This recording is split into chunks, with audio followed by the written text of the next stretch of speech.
El 23 de enero de 2006, en pleno proceso electoral, Andrés Manuel López Obrador se reunió con el entonces embajador de Estados Unidos en México, Tony Garza.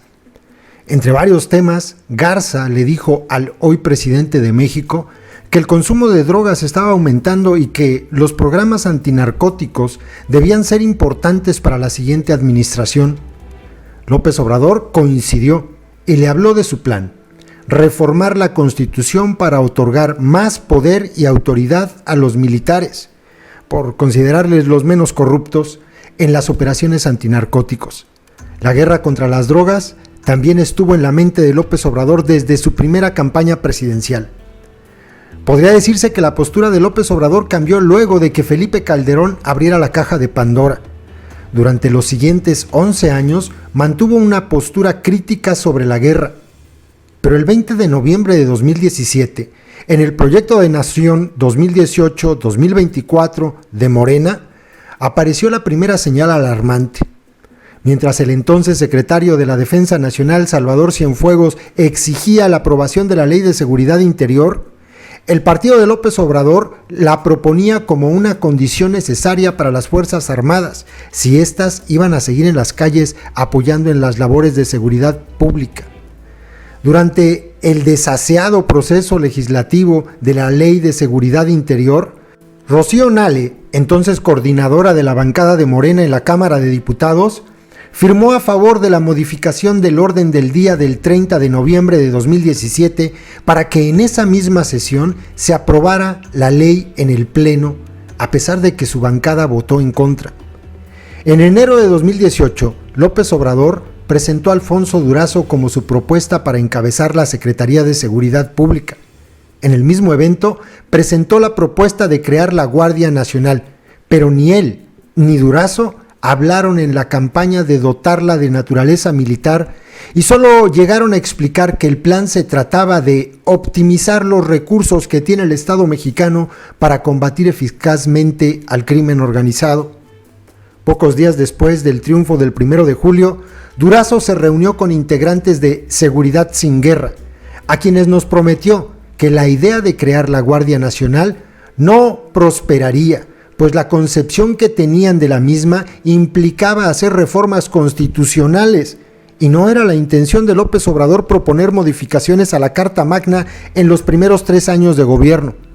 Probablemente la intención de Durazo fue desmovilizar y evitar la polémica de una propuesta así durante los infructuosos foros por la paz y la reconciliación que se realizaron durante el periodo de transición.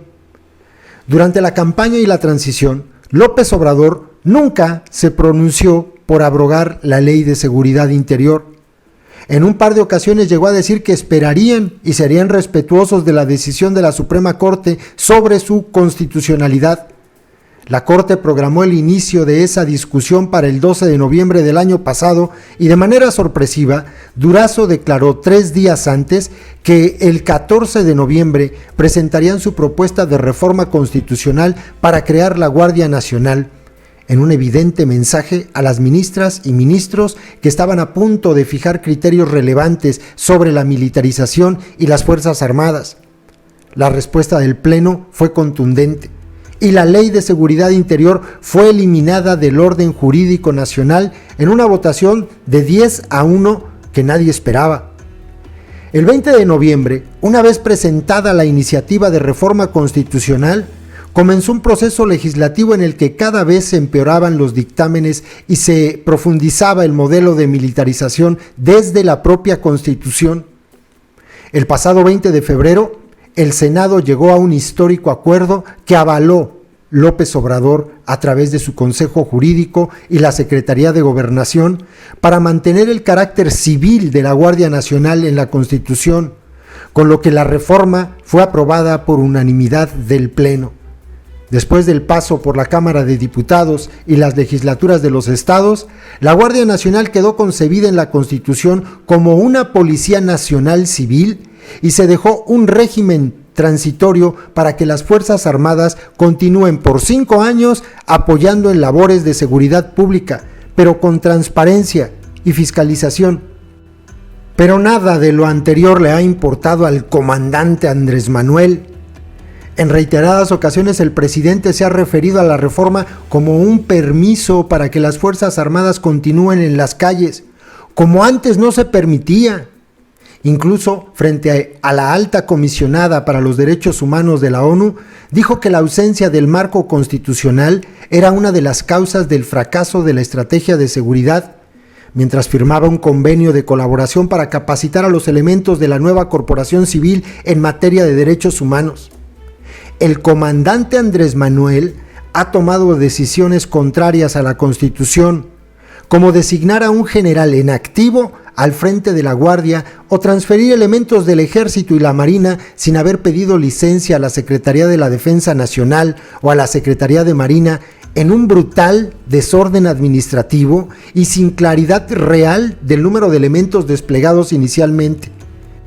En mayo, su mayoría en el Congreso aprobó las leyes secundarias de la reforma en un inédito proceso legislativo que duró tan solo unas pocas horas en el Senado, sin oportunidad de que la opinión pública conociera las iniciativas o dictámenes hasta que estaban siendo votadas, con muchas contradicciones a la Constitución que llegarán nuevamente a una Suprema Corte de distinta conformación a la que declaró la inconstitucionalidad de toda la Ley de Seguridad Interior el año pasado.